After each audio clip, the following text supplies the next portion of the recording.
కుళ్ళుకి నాయన దేవుడే ఉంటాడు, అవి గొంతుకే పోయి. హల్లెలూయా చెప్పండి. ప్రొద్దుటే లెగిసి, దేవా ఈవేళ ఎమ్మానేలు గారు పెట్టిన సభ నేను ఆటంకమైందయ్యా, ఈవేళ డబల్ సభ జరగాలి నాయన, మొబ్బట్టకూడదు, చిలుకలు పడకూడదు, ఆటంకం ఉండకూడదు, నువ్వు సభలో కనపడాలి, నువ్వే అధ్యక్షుడవై, నువ్వే వాక్యమై, నువ్వే సంగీతమై, నువ్వే సాక్ష్యం అవ్వాలని గంట సేపు మోకరించిన భక్తుడెవరైనా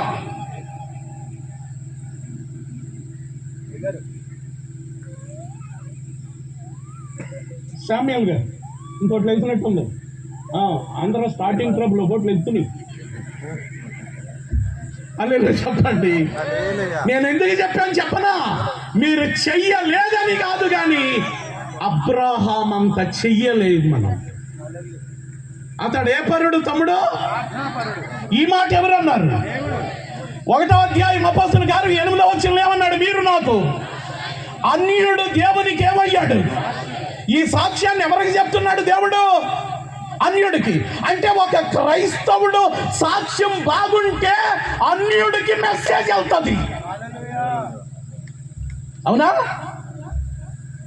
గొట్టాలు గడితే మెసేజ్ వెళ్ళదు, నేను గొంతుకు పడేసుకుని అరిస్తే మెసేజ్ వెళ్ళదు, నీ సాక్ష్యం బాగుంటే మెసేజ్ వెళ్తుంది.